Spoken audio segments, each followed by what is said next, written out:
That's just hurtful. That's just hurtful. Why would anyone even? By the way, male nipples are there so that God knows where to grab you when he's pulling you up to heaven. Hey everybody, welcome. It's Thursday. I've had a good 2 days to recover from my Monday work schedule. The vitamin B shot, the IV drips. I'm almost back.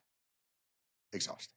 But welcome to the weekly show with Jon Stewart. I am Jon Stewart, and we are going to be doing this podcast for the year. And we thought a little bit about kind of what is the thrust of this? What is the kind of thing that we're trying to explore during this? Because as you know, your podcast time is valuable. It is a valuable part of your, let's say, 4-hour commute, or I don't know how you get to work, but I'm assuming that's the time that you might listen to a podcast, because otherwise, I mean, the fucking TV's right there.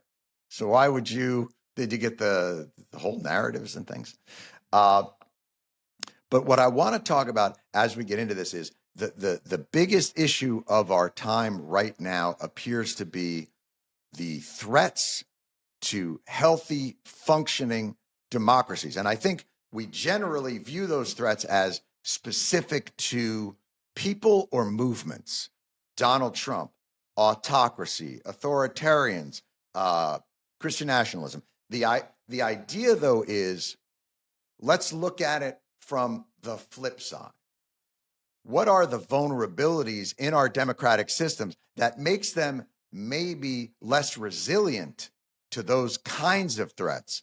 Corruption, maybe the idea that it's not as responsive to the needs of the people, and that dissatisfaction leads some to want to lean in other directions. Or maybe it's just the easy candy and drug of government is bad and for the people. And maybe that's just something inherent in any kind of system that purports to be a part of regulating our lives. And maybe that's just what it is, and we just have to deal with that at some level. But I don't think that's correct.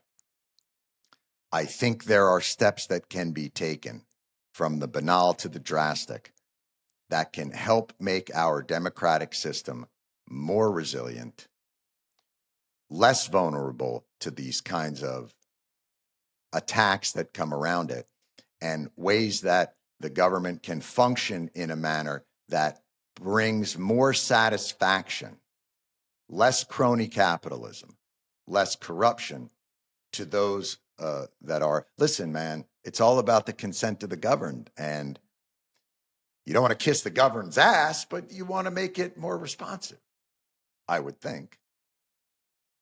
And we're going to do our best to do it. We got a great team with us. I want to introduce you to some of the folks that you'll become familiar with and that you'll get to know. We got Lauren Walker. Hello. We got Brittany Mehmetovic. Brittany, hello.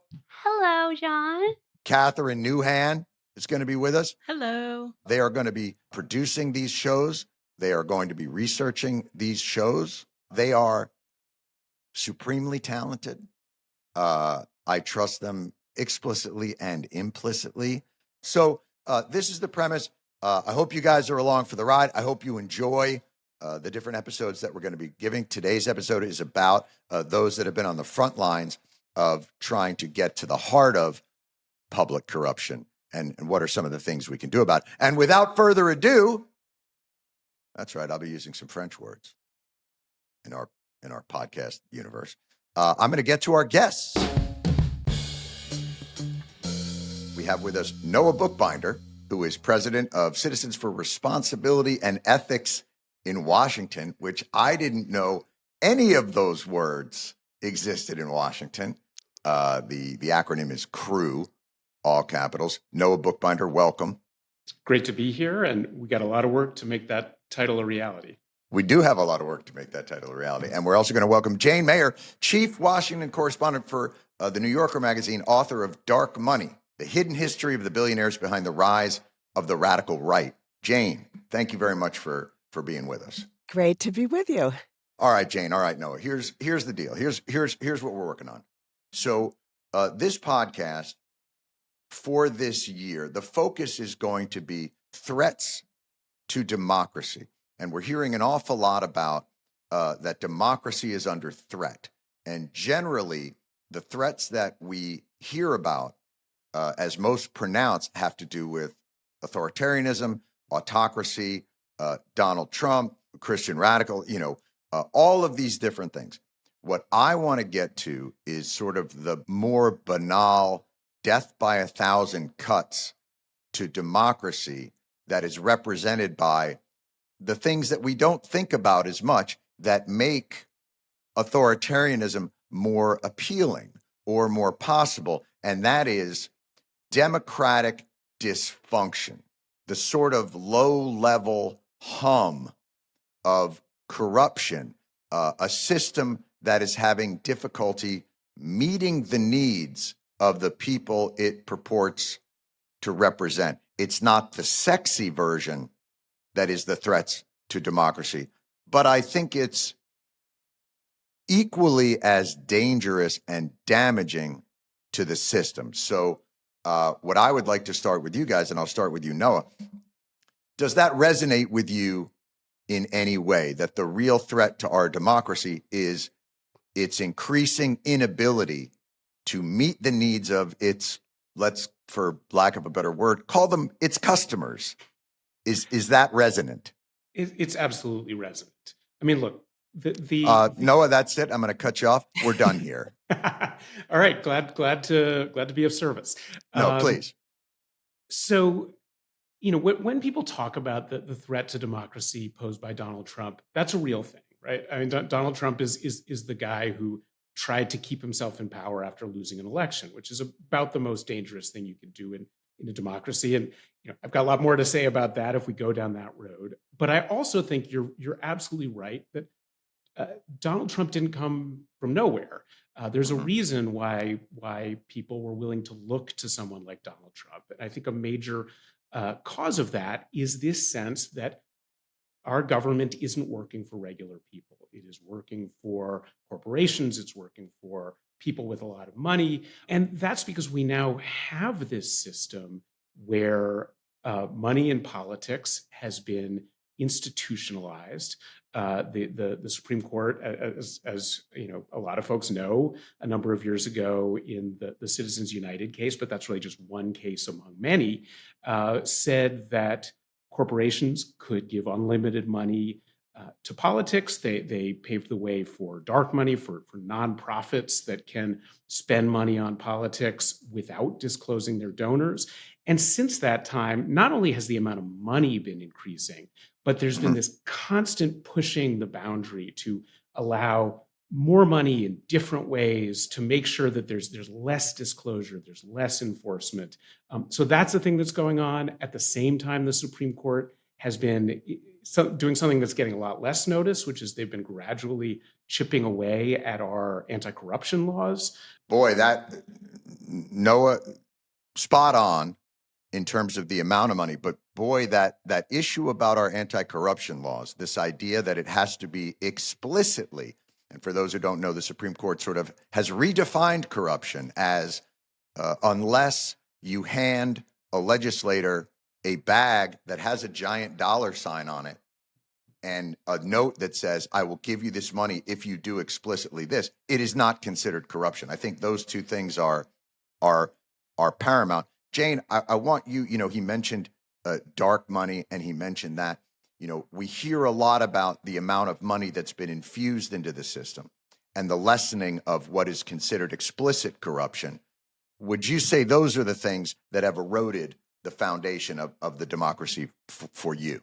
Well, certainly they're huge, both of them. I mean, I totally agree with you guys that this Trump, in many ways, is the face of it now. But this is really a table. A symptom. But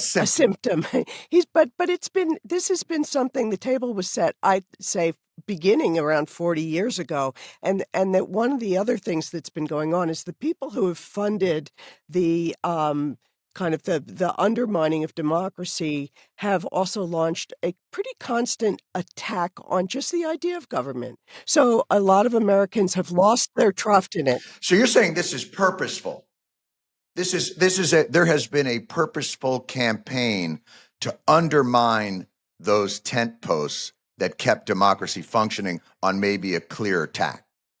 I mean, I do think that it's not a conspiracy, but just as a reporter, I was, if you go back, you can trace the story of how this all happened. It goes back to basically, at least in one place you could begin, is 1971, when a blueprint was really written up about how to do this by a tobacco industry lawyer, Lewis Powell, who Nixon then put on the Supreme Court. By the way, lovely people. Lovely people. I've always said, you want to find yourself a good friend, a solid companion, find yourself a tobacco company executive. So what's the blueprint, Jane? What were they trying to do? So basically, in the 70s, for those that don't remember them, somebody like me barely does, there was a feeling that there were too many of these kind of good guy movements. There were consumer movements. There was Ralph Nader. There was an anti-war movement. There was a growing EPA, which was environmentalists were beginning to say, we want clean water. And consumer protections and things like that. Consumer protection, all that kind of thing. And who did it hurt? Well, for most people in the country, it was fantastic. But for people who had huge businesses that polluted, it was a problem. And so there were a bunch of new regulations. And so basically what happened in 1971 is the business heads kind of got together and said, we've got to stop this. And they had this blueprint. And pretty soon, if you kind of watch it, it was put into action step by step. And what it did was try to empower business in a way to push back against the rest of the sort of public interest movements. Right. Well, what they would consider the regulatory state. So this brings us, so I think this has set the table very nicely. There's sort of this idea that the 40s, the 50s, the 60s, it's corporate America is having its heyday. Even though the tax rate at the top of it is around 80, 90% at that time. And, it's sort of different. The 70s ushers in a movement with the EPA. By the way, Richard Nixon, who today I would assume would be considered left-wing, oddly enough, other than his enjoyment. Maybe communist, other than his enjoyment of wars and bombing. But the point being, this regulatory state begins to take shape in the hopes of empowering the citizenry, of making the government more responsive to its citizens. So the question now becomes, yes, there is a concerted effort now to disassemble that for people. But I think the more interesting question that I kind of want to get to is, how has that regulatory state also let us down? Because we always talk, well, they made the water clean, they made the air clean. But are there things that have occurred that have overexpanded it, that have made it ripe for those who would be dissatisfied? Has the regulation in some ways tied our hands and made solving urgent problems more difficult? And the example I'll give you is, do you remember, this was maybe a year ago, maybe a half a year ago, a collapse of a highway in Philadelphia? Yep. There was a huge fire. And if we had gone along the normal governmental regulatory routes to solve that problem, you would not be able to probably drive into Philadelphia until, I would say, 2035. If we went along with, you can only use contractors of this, everything has to meet the bar of this, we can't fix it unless that. I think the governor of Pennsylvania said, we don't have time for this nonsense. I have to just do this. And he went and did it. Is there something to the critique that the regulatory state itself has contributed in some ways to the dissatisfaction? Noah. I think there is. I mean, I think that over we're done here, Noah. That's it. That's all I needed from you. Again. Go ahead. Yeah, the one sentence answers are always the best ones, right? Perfect. But there was a sense, over time, that to solve a lot of problems of unfairness, problems of ethics, that we needed lots of rules.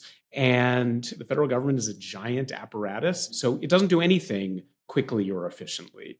And so, as we started to get more rules, and often they're sort of blunt object rules, I think that probably has contributed over time to this idea that government's not responsive, it's not working for people. And again, that's, you talk about how did we get Donald Trump. Some of it is like, hey, we want someone who's just going to cut through the rules, pretend they don't exist, and do whatever the heck he wants, basically, because that's more efficient.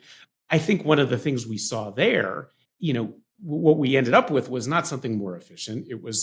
We ended up with something even more corrupt, where then rules were ignored and cronies were put in, and industries were catered to just more directly. So I think that's sort of the challenge, right? Is how do you make things effective and efficient without creating a system where it's some guy doing whatever the heck he wants, which is ultimately going to be what benefits him and his buddies. That's something. The kind of crony capitalism. So that brings up an interesting point. Jane, I want to ask you about this. The one gift that I think Donald Trump has given to us as a country, as he has exposed, I think, the soft hum of corruption that is the engine of almost all of our business. I think one of the things that Trump does is, when he says it was a perfect phone call, well, in his experience, extorting someone or blackmailing them or saying, I will send you the weapons that we were going to send you or the money that we were going to send you, but in return, transactionally, you will give me the information on my opponent that I need. Because, look, his first lawyer was Roy Cohn, the lawyer for Joe McCarthy. His only two clients later were, I think, Donald Trump and Satan. I think Satan was his other client. And Satan used to say to Roy Cohn, take it down a notch, Roy. This is, I don't feel comfortable with the tactics you're using. Yeah. Trump is nothing if not blatant. I mean, he's turned the whole thing into a transaction so that basically the government is kind of like the way he ran his business. You give me something and I'll give you back something. And so, I mean, we see But is him that these different, days. Jane, than what it really is? What I'm saying is he exposing a reality? I'm not saying he's not pushing the limit of it. I'm not saying he's not exploiting it. But isn't he exposing at some level a reality of crony capitalism, a reality of transactional corruption that is the heartbeat of corporate and political America? I think it's a great question. It's very much what he's arguing and it is that everybody's corrupt. And I'm no different. I'm no more shameless than anybody else. And this is how we do it. And if you remember back in 2016, I actually think part of the appeal of Trump in 2016 was he slammed the big money donors. I don't know if you remember this, but he went after specifically the Koch I know brothers. the system is rigged because Right. I helped rig it. Because Yes. I've been in it and I know it better than anyone else. And it's a dirty thing. And there's the deep state and the swamp and I'm going to go drain it. And, and he went after the big donors, actually at that point, rhetorically, largely because they weren't giving him their money at that point. So it was a kind of no-cost thing to take on. I don't think he's right. I mean, I will push back against this. I've been covering politics a long time, since like '84 in Washington, and what I've seen is the money has become bigger and bigger and bigger, and it is corrupting the government, but it wasn't always this way. It's not the whole story. There are incredible numbers of people in Washington who are really dedicated to doing the right thing for the right reasons, both Republicans and Democrats. They're interested in policy. They're interested in serving the country. And he's really bad-mouthing that whole possibility. And again, I see this as part of this effort to attack the government and not appreciate the things that it does right. And it does a lot of things right from my standpoint. That's a great point. So let's step back. Everything ultimately becomes Trump-centric. So when I talk about when he calls it the deep state, the thing about Trump is, people say like he's racist. I think he's Trumpist. As far as he's concerned, he doesn't care about any of this as long as it's for him. An election result that is rigged is one where he doesn't win. The deep state is rigged if it gives a decision against him. The court system is rigged if it goes against him. So, but my point is, he's identifying, though, a dissatisfaction. And two things can be true. One is there are a lot of really good, dedicated policy people and good-hearted, with great integrity people working in Washington every day to make the country work better. And number two is the system is so removed from the needs of its people and so insulated and isolated within the Beltway and within that very peculiar system within the Beltway that it can't actually accomplish the goal that even those good-hearted people of integrity want it to. And we can talk about examples, but, Noah, does that contradiction resonate with you? Jane brought up a great point. There's tons of people down there working their asses off every day. I'm going to agree with you again, and maybe I can just stop there. But You're a paid shill. This isn't fair. Jane, it's dark money. You have no idea what I have been you. funneling. I have been funneling to Noah. Exactly. So look, I mean, I worked for the federal government in all different branches for a lot of years. And I did see, worked every day with terrific people really trying hard to make the country better, Democrats and Republicans. And so that's a reality. And, for all the sort of slamming of the deep state, for the most part, these are very talented, committed professionals trying to make the country better. Of course. What I do in my job now is trying to clear away those systemic conditions that make it hard for those people to do that. I do think that where Donald Trump is not just the latest example of sort of what everybody's doing, I'd say is there are two things. One is that there are folks in Washington who are raising tons of campaign money, doing all the things that are problematic, but who are also working on a policy level to change that. In 2021, I believe it was, legislation passed the House of Representatives and came 2 votes away from passing the Senate that would have not just protected voting rights and a lot around that, but also would have made really major strides on money in politics, would have required disclosure of who the donors are to dark money groups, would have started matching campaign contributions that give more power to regular people. That almost passed. Donald Trump and his supporters were all on the other side of that. They were all trying to stand in the way of the reform. So that's one piece. The other is the way that Donald Trump has pushed things to a really dangerous extreme. So with Donald Trump, it's not just give money to my campaign and you'll get what you want. Now, he's doing that too, even though he used to be against that. Now he's meeting with oil executives. Honestly, he was never against it. Almost everything that he does is rhetorical, strategic, to get the transaction that he's looking for. He will say anything to anybody to get the result. It's why when he goes in front of a Right to Life group, he says, I am the only man who was able to restrict abortion in this country. I delivered that for you. And then he walks out in the country and goes, I left it to the states because everybody's happy with that. There is no ideology there. That was my point is there's no ideology other than I would like more power and control, whatever that means.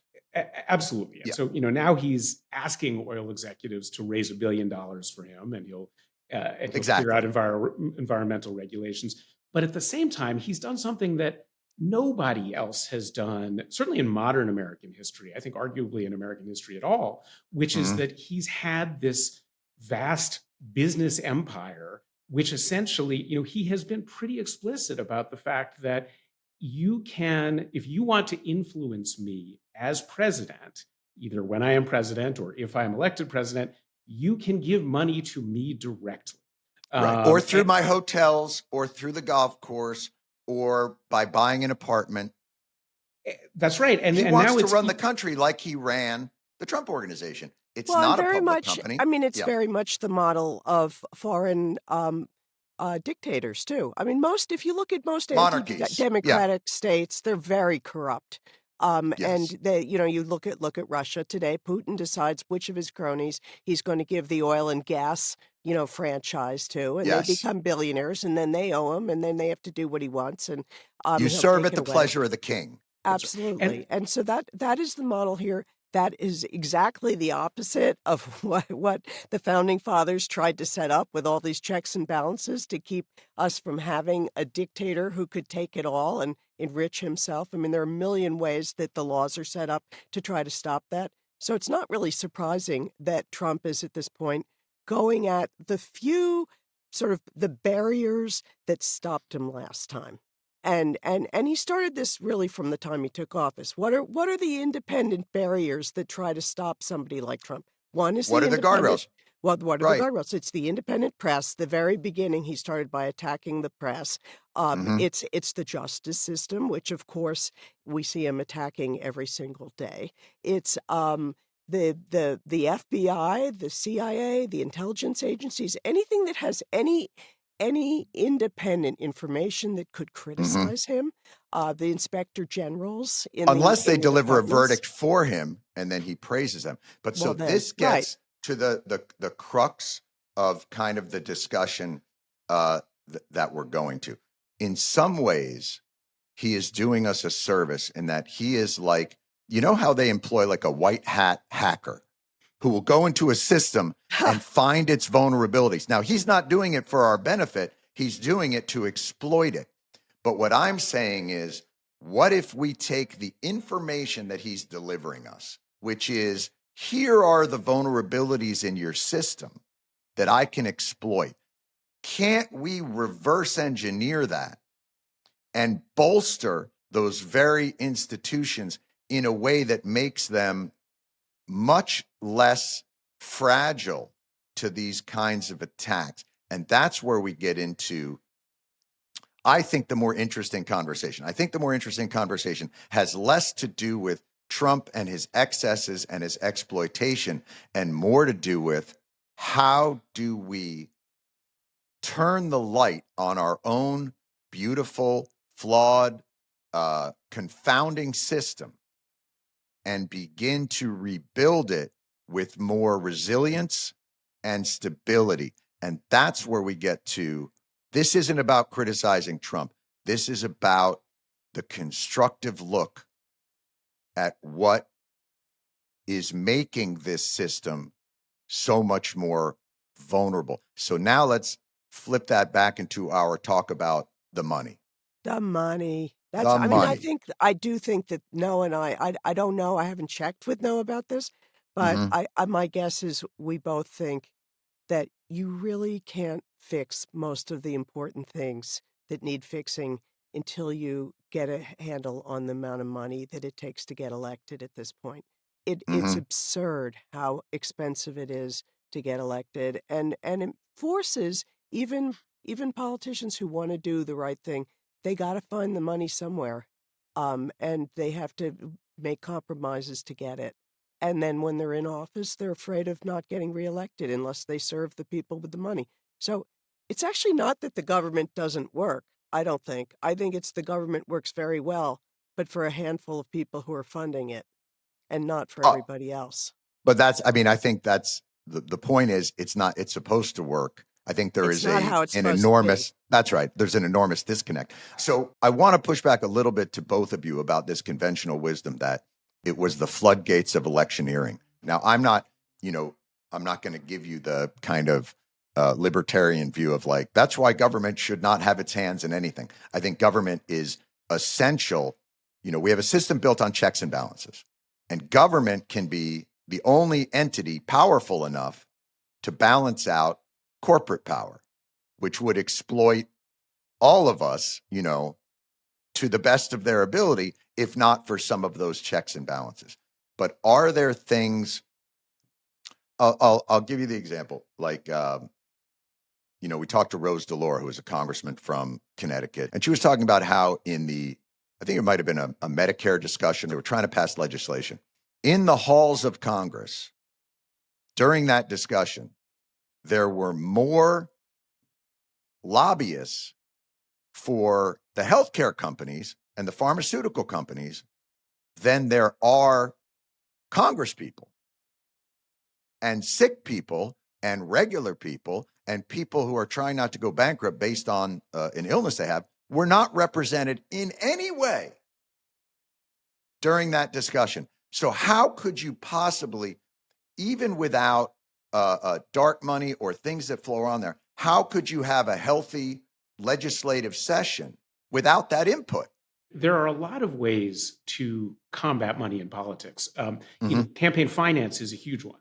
And there are there are legislative steps that could be taken now. I think the biggest thing you'd need to do is change the composition of the Supreme Court to one that is less open to this idea that any regulation is a problem. But that's not the only one. Lobbying is another form of money in politics, and that can be regulated also. And I know that sort of more regulation is an answer that creates some of its own problems. But I think we've been moving so far in this anti-regulation direction that money is running roughshod. And I think you have to be really aggressive about it. And one of the things that we've found, and I think Jane has had similar experiences, I don't want to put words in your mouth, but is that you got to be really aggressive on the regulatory front, because if you tweak the rules, if you make it a little harder. What regulatory agency would you point to that you think, other than the person I've been most impressed with is Lena Khan, who's the head of the FTC, but what regulatory, like the SEC, seems like they've, in some respects, just given up. They've said, well, there's a ton of corruption down on Wall Street, and but what we're going to do is we're not going to refer anything to the DOJ. We're just going to take a cut of it to try and control we'll bring people up on certain things, and they'll have to pay a fine if they say. So do you have a regulatory model that you feel like has been really effective? An issue that we work on that almost nobody else works on is this law called the Hatch Act. The Hatch Act says that regular government employees, pretty much everybody in the federal government other than the president and the vice president, aren't able to use their official position for electoral politics. So you can't have some guy who works or some woman who works in the White House or works in the Justice Department out there saying, you should reelect President Biden, or you should elect Donald Trump. In the Trump administration, it became essentially official policy that everybody should use their official positions to promote Donald Trump's reelection. And there's this office that nobody's heard of called the Office of Special Counsel. Separate from not the special counsel that prosecutes people. They enforced that law, and they said there have been all these violations, particularly by folks in the White House. Kellyanne Conway was the biggest offender. She has, I think they found something like 59 violations. She should be fired. And Donald Trump essentially came in and said, I decide who gets fired in my White House, and I'm fine with this, and she's not going to get fired. And the violations continued. There's now a guy who's running the Office of Special Counsel who very quietly a few weeks ago said, we looked at the law, and we think that even if it's someone in the White House who's violating this, that actually we can take steps to actually have that person disciplined or even fired, just as we do with anybody else in the government. That's a tiny thing. Probably 10 people noticed that, but that's a change in regulations that actually could make the government less corrupt. But Noah, to be fair, like something like the Hatch Act, and I do remember, and Jane, I'm sure you remember the cries of this is violating the Hatch Act and this isn't normal, to an utter disregard and sigh and yawn from the American public, because again, that feels like, does it make us less corrupt? Does it matter? How do you define electioneering? All those things. I'm talking about more basic, foundational, that will resonate with the customers of our government. Like even the idea of removing money feels like for people disconnected from what their lives are. Well, that may be because people who oppose this much money, maybe, which you could include me in, maybe we're not doing a good enough job of explaining why does it matter to you when the government's corrupt. And there's a book that I really like by Mhm. Larry Lessig that starts with a really good concrete example. He's giving a bottle to his new baby, and he describes how he suddenly realizes that there are these forever chemicals that are in the nipple, the rubber nipple of the bottle. And he's wondering, Right. wait a minute, why is it that I'm already polluting my new baby with forever chemicals? Where are the people who are supposed to keep us safe from this? And Right. I think what people need to understand is that all these problems, there's so many problems that ordinary people have just getting to the end of the year, whether they can't figure out how to pay their taxes or their medical bills or, Right. everything else, that there are reasons for this. It's not just like accidental. We have agency to fix some of these things. But, and the other thing I just want to say is that it may seem far away as an issue, what to do about big money and Mhm. corrupt money. But actually, if you look at polls, it is an issue that has overwhelming bipartisan support. People hate Citizens United, and they hate the idea that billionaires are owning their government and that they are and deciding, all these major issues. I mean, it's like 90% of people feel that way. And so there is, But I'd say isn't that, that in some ways, Jane, as long as it's their billionaire, they're okay. I On the don't know. right, Elon Musk's buying of X and his activism is viewed very, very favorable. On the left, when Soros. Soros puts it, They- people, as long as it's their billionaire, they don't care as much. So my point is, how do we get, if you were, there was a great thing about education that I saw once, which was, it was a list of all the ways that kids learn. And it was, they learned through hands-on experience and they learned through things. And it listed like 10 really interesting ways in which children learn the best. And then it listed the 10 ways that schools teach. And they were utterly disconnected. And that's how I feel.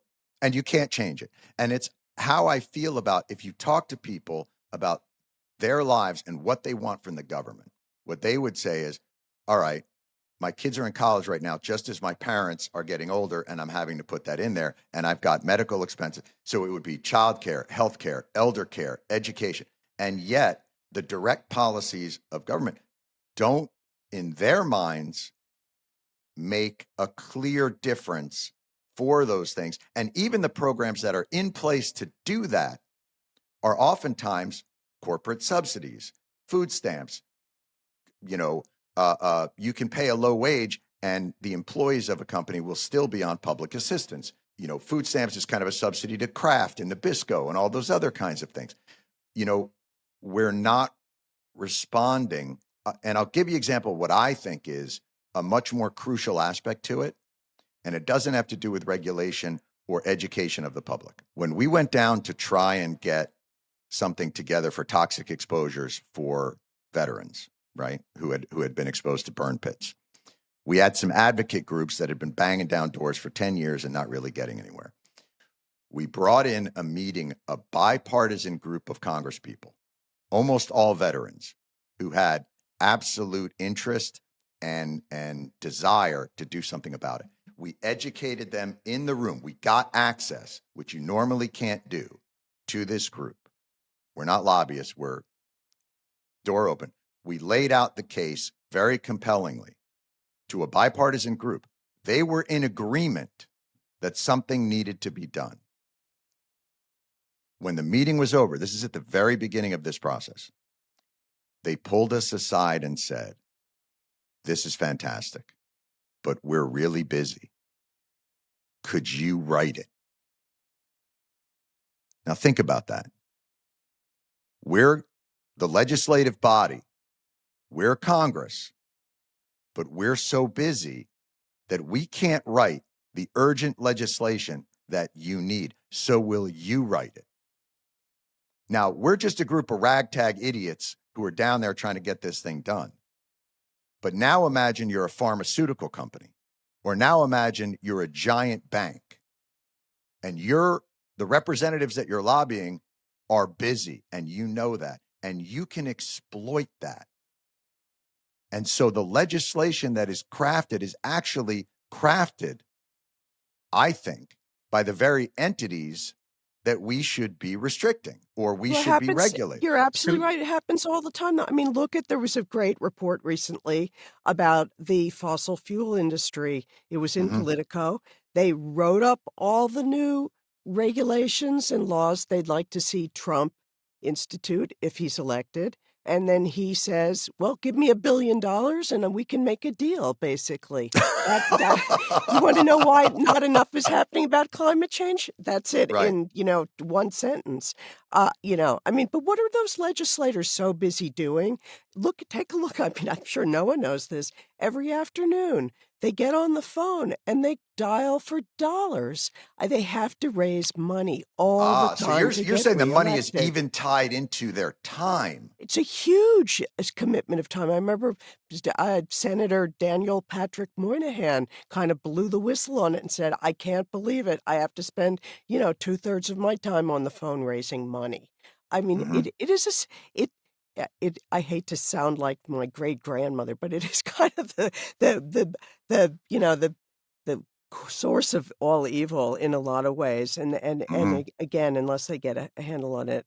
And why are these people having so many problems out in the country? Part of it has to do with, take a look at what's happened over the last 40 years in terms of taxation and those tax bills that get passed by Congress. In the last 40 years, $50 trillion was transferred from the bottom 90% to the top 1% through taxation. So people are really feeling stretched on the bottom, the bottom 90% of the country. I don't even know if there's a You know. bottom anymore. I think it's the middle class in those eras that you talk about, Jane, could have a job, could buy a Exactly. house, could The put their middle. kids through school, and they could do it all, not easily. It was always stressful, but not today. The middle class has no opportunity to do that. True. I mean, again, how does that happen? Why is it that we've been through a 40-year experiment in radical, inequality? Right. Well, it's not an accident. Look who's running the government. Who makes the tax policy? But They- Jane, this you know, has been, that has been through Republican and Democratic administrations. In fact, you could say, other than Reagan, the person who deregulated our government the most was probably Bill Clinton, who allowed the financial Absolutely. institutions I mean, and he to said deregulate in that way. the era of big government is over, is what Clinton Right. said. I mean, I think the Democrats really bought into a lot of the trickle-down economics for a long time and sort of what, the wonkier term is neoliberalism. And I think maybe after 40 years, we're seeing the results and people are beginning to say, wait a minute, this this is not working. Well, no, that brings up an interesting point, because it seems like now the right and the left are competing in some ways for this populist mentality without obviously the benefit of providing legislation that actually reinforces it. Like, I mean, look at the child tax credit. It alleviated child poverty while it was in effect during the pandemic. And so immediately they were like, we got to stop that. And they cut it off. Noah, as you're pounding away at these sort of corrupt dynamics, in your mind, what you see is money that beating heart of what controls all of this. Oh, I think it is. I mean, I think one of the paradoxes that we're in now is what we really need is institutions backed by people to step up and work for regular people. And so this Right. populism that sort of tears down institutions, that says government is the problem, that says science is the problem, education is that's the exact opposite of what we need.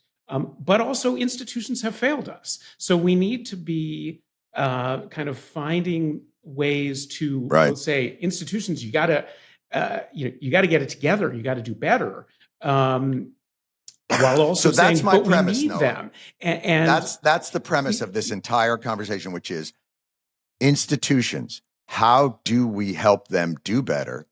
What is it about these institutions? Because if these institutions can do that, boy, does that, I think, safeguard us against some of this populist rage. Absolutely. And I think, a lot of that does come back to money. I did work, I was a congressional staffer for a bunch of years. And you know what? We didn't have time to do all the things we needed to do.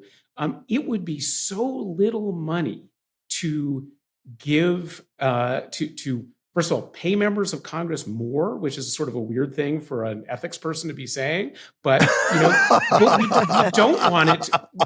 We don't want it. Kind of to a hard be, sell. Yeah, but we don't want it to only be millionaires and billionaires who can be in these positions. We want regular people to be able to be in those positions. We want them to have more staff. We want agencies to be able to figure out what is more efficient and more But effective. if So people you don't trust what they'll do, and this comes back to the institutions. For instance, if Democrats say, I want to raise taxes on billionaires, you might say, well, yeah, that's fairer. They need to pay their fair share. They've got too many lawyers getting them out of too many different taxes. But at the very heart of that, though, is a mistrust that people have of what they would do with that extra money. If they don't feel, so we have money in two ways here. One is the money that's poured into the system by corporate interests to try and gain leverage and crony capitalism. But there's another money thing, and that is the money that the government extracts from the people that they feel is not spent in a manner that they feel the value of. You know And what so, yeah. Go ahead, Jane. Okay, I was going to say, all right, this is a sort of a dumb idea maybe, but I really think people don't know how their tax money is spent. I agree with you. Everybody hates paying taxes, including me. Mhm. But I have thought it would be really useful if the geniuses of Silicon Valley made it possible so that you could look up your address and see, okay, where's my money going? And you could see, oh, the public swimming pool down the street. Oh, well, Holy how much shit. goes into the school system? Jane, You ought to be able to know what are you getting back. Jane, I don't need to do a podcast anymore. Like that, I think that's utterly brilliant, because when we talk about transparency, it's always about who's giving the money or what and what their name is. And I always find that it creates kind of a hum that people don't connect to. I love that. Great. Has that been attempted? Because I will say this, in a lot of other countries that pay much higher taxes, the satisfaction that they have with the services they receive are much greater. But transparency in tax money, boy, has that been done, Jane? Do you know? I don't think it has. There was a friend of mine named Michael Tomasky, who is the editor at the New Republic, and he was really big on this idea, and he said he'd quit his job as editor of the New Republic if he could just make this happen. I think I'll tell you why he was thinking about this. Sure. He did it. It was actually kind of a great little anecdote. He went to a small town and he wanted to ask people about their views about government. And he wanted to find out how much money was coming from the federal and local state government into that one community. And the thing that he discovered was there was no way to find out. There was no tally. There's no place you could look. So people have no idea what they're getting. Oh, nobody saw to keep track of that. Here's the next question, guys. I gotta tell you, boy, do I love this. I feel like we're on Shark Tank right now, and you just threw something out there, and I'm like, I'm in. I'm back in. Great, because we need I'll give you actually. this amount of money for 20% of the. I think that's such a brilliant idea. So here's the question. Do you think if we were able to do that, would the citizens be surprised at how much value they were getting for their dollar, or would the government be ashamed of the waste, fraud, and other sort of dissipating value that they're giving for that? But what do you think would be Both. Depending on the both? community. You think, I mean, right, some right. places are really corrupt and people are siphoning off all the money and not doing their jobs. And I think a lot of places, though, that people have no idea how much help they're getting from the roads, everything, the people, the plowmen, and when it Right. snows, But everything. I'm not even necessarily talking about the town infrastructure. I'm really focused more on life is hard for Yeah. people and getting harder.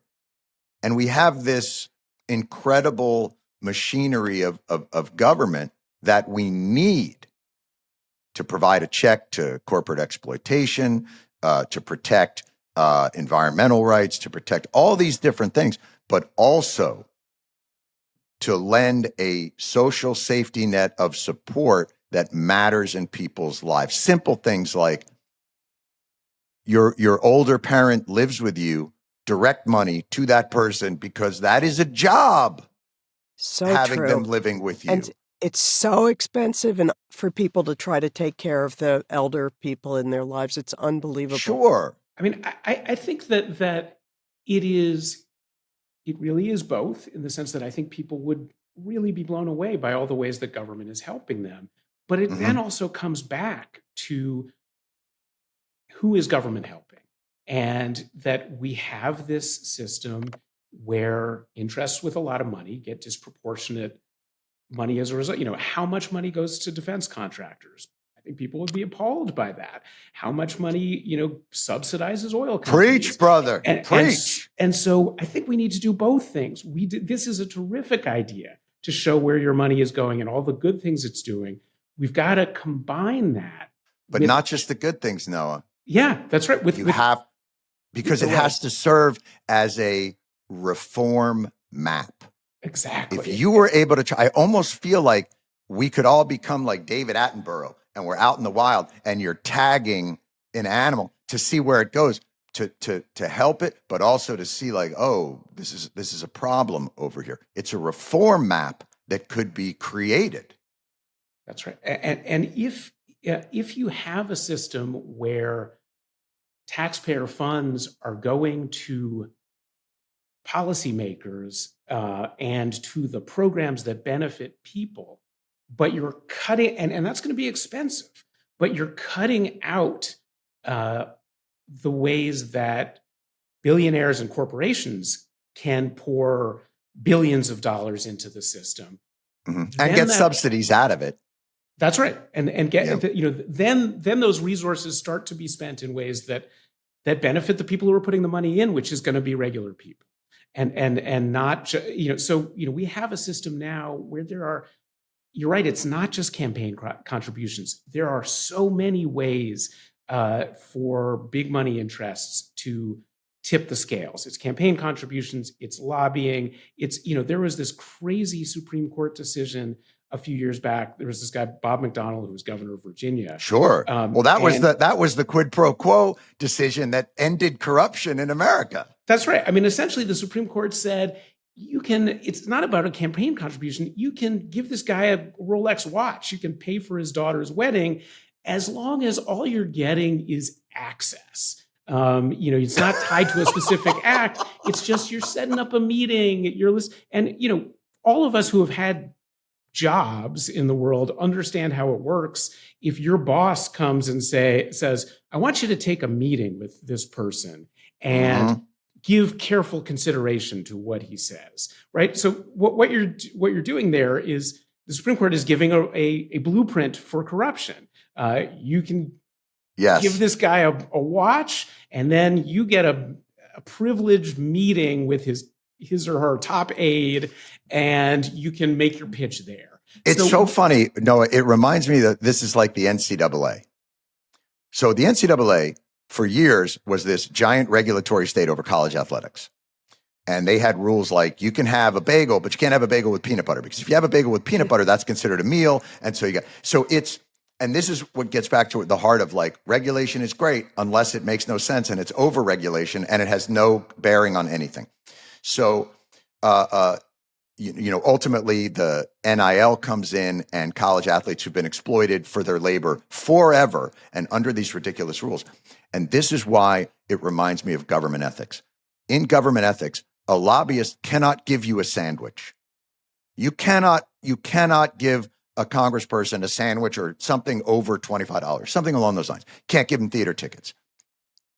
What you can do is pay for a luxury vacation for them in a resort and bring along 10 lobbyists and airfare and meal and everything else. And you can treat them to this as long as it's through a certain PAC, a 501(c)(3) thing. So the idea is it's meaningless, arcane nonsense. But the heart of it is still carved out and protected of access and corruption. How do you bridge that gap? Jane's idea, Tomasky's idea to do it for taxes is brilliant. Now we have to attack it for government regulation as well. Well, it would help if the IRS worked. I mean, they're really not doing their job as watchdogs of this. And that's also, again, very deliberately the people at the IRS that are supposed to inspect nonprofit organizations, which is really what dark money groups are. They're not doing it. They've been deprived of the funds to do their jobs. So by Congress, which really didn't want them policing it. So and attacked politically when they ever try. When they tried to do it. Oh gosh! Yeah. The Republicans made a big thing about IRS agents with guns coming to your house. I mean, and you were the one, John, that had someone on, I think, from the FEC, maybe the chairman of the FEC at one point, Ann Revelle. And yes. I believe the phrase that I remember to describe what the FEC does and what the chairman does is she's about as useless as male nipples. I think that's just hurtful. That's just hurtful. Why would anyone even? By the way, male nipples are there so that God knows where to grab you when he's pulling you up to heaven. That's the male nipple is merely. Well, that is what the FEC is. I mean, they're it's a toothless, useless organization at this point, and the IRS is not doing its job either when it comes to policing the money going into this thing. And when you're talking about being able to give people special vacations, I thought you were going towards the Supreme Court, where you can actually take someone out on your yacht and take them around the world for weeks, and it's called personal hospitality, and there's a loophole that at least the justices are arguing makes it legal. And the interesting thing to me about that stuff, and this is where we'll unfortunately have to end it, and I can't tell you how much I appreciate you guys and the expertise. And I have the easy job, which is to opine in my house, but you guys are on the front lines of Noah. The work that you do, I'm sure, is just a day in and day out, hand to hand fight. And having been down there and seen the frustrations, I can't tell you how much I admire the fact that you are in there and you are doing those things. And Jane, your reporting is always exquisite and just so powerful and well laid out. And, I can't thank you both enough for lending your expertise to this. Well, thank you, John, but I can't thank you enough for making us laugh and get through our lives and being so smart about it. My only grievance is that you were off the air for a while. I had to raise children, for God's sakes. Yeah, making us laugh and asking the hard questions. But I want to end it with just this last thing because I think Jane brought it up just now, which is this abject corruption that, it's sort of that pornography. Like, I don't know the definition, but I know it when I see it. It's corruption. What is being done with rich people in the Supreme Court is corruption. What's being done with PACs and lobbyists in Washington is corruption. And what's shocking to me is the arrogance and defensiveness that naming it is somehow an affront to the high integrity of the man in the $1 million RV that was given to him and I'll give you an example of it, and we'll discuss this, and this will be where we leave it. I had an interview I was at a forum called the Warhorse Forum in University of Chicago, run by this guy, Thomas Brennan, who has started this. The idea is to get military reporting that is more geared towards the veteran and their families, and sort of a grassroots. It's a wonderful project that he's embarked on. So I got to interview the Deputy Secretary of Defense. Now, I didn't know much about her. I didn't really have much prepared, to be perfectly frank. And I just started out with what I thought was a simple, the idea is, here's the Department of Defense at a forum about better military reporting. The Pentagon's got kind of a very complicated relationship with transparency and reporting. First thing she says is, we welcome transparency. And I was like, oh, we're just going to fucking lie right off the bat. Like, that's just nonsense. But what I said was, every organization in the government, every department has to undergo an audit. And they've all passed them except for one organization. And it's the organization that has an $850 billion budget, and that's the Department of Defense. And they failed it every time. And each time they fail it, they get a $40 billion bump. What came back at me was so shocking. Do you even know what an audit is? Isn't it? I thought it was when you check the money versus what you got and they don't match up. Is that I'm not an accountant? You don't understand. That doesn't. But so now we start going back and forth. And at one point she says to me, you seem awfully concerned about the money. And I thought, am I in crazy town? First of all, it's $850 billion. And second of all, it's our money. But what struck me was the utter disregard for those concerns and the idea that to be called on it is outrageous. And you should look up the interview. I think it's online. I think you'd be stunned. I was utterly stunned by the attitude. And that's a Democrat, and it seems pervasive. And is that part of the problem, that they're so insulated that oversight seems like persecution? I think it's absolutely part of the problem. I think, I really do think there's no clearer example of that than the U.S. Supreme Court, which until a few months ago was just about the only workplace in America that didn't have a code of conduct. And then they did put one into place, which is they did not have a code of conduct? They did not have a code of conduct. None. They put one into place a couple of months ago, which is a set of rules, but it says, but you're in charge of figuring out whether you're in violation, and if so, how to fix it. So it would be like, if all of us were like, well, if we break the rules, I'll decide if I'm the guy who broke the rules. And if so, I will take steps to fix it. That never works. That's never worked in human history. Right. But we have this situation where, despite this utter lack of oversight, despite constant documentation of abuses, not only are the people, Samuel Alito, Clarence Thomas, the people who have these abuses documented, not only are they affronted, but all of them, all over, across the political spectrum, seem to be affronted that these questions are being asked and that they're not being trusted to take care of their own business. And so I think we need a situation where we do rebuild trust in government, which in some cases deserves it and needs to deserve it, but it's only going to be able to deserve it if we put in place rules and mechanisms that check, what's happening, that hold people to account and hold them to the high standards that we deserve as American people and American taxpayers.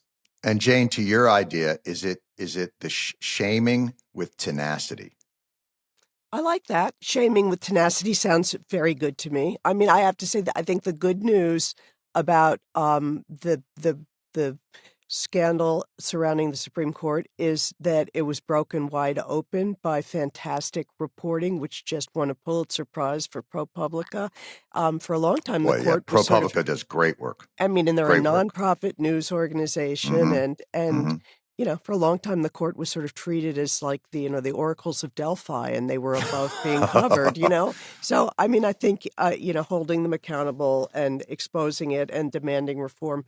I mean, as a reporter, I'm always hopeful that when you expose something, it's going to make people care, and then they'll reform it. they'll fix it. And Right. I think, so I maintain I'm still hopeful. Always hopeful, Jane. Always.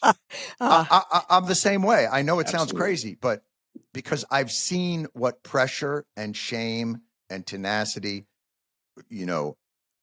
can do to change things in a profound way. And then suddenly the effects of that change on real people's lives is palpable. I've seen it work. It takes way too long. It erodes the good people in the trenches of activism that do it. It erodes them to a nub. Sometimes they pay an enormous price physically and mentally, but I've seen it work. And I think it has to work. But the issue is identifying those pressure points and strategies. And that's why I love Jane's idea so much. oh, great. Well, make it happen. You can do it. It's your idea. I don't know. Well, I'll be an angel investor, but I'm not jumping in there, Jane. All right, we'll get to Maskey on this. Okay. All right. All right. Very, very, very, That very was good. so fun. Noah Bookbinder of Citizens for Responsibility and Ethics. Responsible ethics. I don't know. That's not going to happen in Washington. But boy, keep on those ramparts, man, and keep doing that thing. And Jane, obviously, I love your work and reading it and thinking about it. And it's so thoughtful and interesting. And thank you both very much for starting this journey for me, because it's going to be a learning experience for me about where are the gaps and holes. What is that roadmap to reform? And how do we, even in the reform movement, get out of the institutional thinking that has sometimes, and the conventional thinking that has sometimes held us back and got us stuck in place? We can crack this nut, sure of it. And thank you both for being a part of that. Great to be with you. Thanks so much for having us on. Boy, did I like that.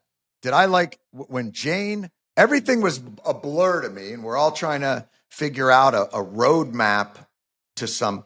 It's so important when you're talking about government corruption and those things that we also challenge ourselves not to fall into conventional wisdom and institutional thinking and all those things that have kept this. When Jane, boy, that epiphany about a roadmap provided for your dollars, and exactly, boy, would that be, I think, a slight embarrassment to those that are the keepers of the money. And boy, do I love that idea. We should find, maybe that's another episode is where we find that. But as the season goes on, we're going to talk about corruption in industries, the pharmaceutical industry, our food industry, the way everything is incentivized for ultra processing and all those other things, and the defense industry and government and the confluence of government and these industries. I'm excited. Now, during the conversation, were you guys, this is our first one, were you guys nervous I was going to go off the rails and say something crazy? I have full faith in you, John. Yeah. Catherine, you and I have not worked together before. I was Googling, and what you were saying was Were you pretty Googling? accurate. Yeah, live fact checking. Is that what we're doing, Catherine? Yeah. I love that idea too. Please feel free at any point when you hear something that just is dumb or insane or wrong, pop it in there and we'll correct it right off the bat. I don't know why news organizations don't do that more, that live fact checking. For everyone out there who is listening, thank you so much. This is the weekly show, and we will be out there on Thursdays with other episodes. Are there ways for them to contact us with like story thoughts or ideas or things like that? Yeah, they can reach us on Twitter and kind of all social media. We'd love to hear what everyone's thinking about, wants us to talk about. So we got Weekly Show Pod on Twitter, and then we got Weekly Show Podcast on Instagram and TikTok. I will never not feel like a fucking idiot giving social media handles. It will never feel right to Old Man Stewart. But those are the places you can get a hold of us. So thank you all for listening. The Weekly Show. I'm Jon Stewart, and we will see you next time. Goodbye. The Weekly Show with Jon Stewart is a Comedy Central podcast. It's is produced by Paramount Audio and Busboy Productions.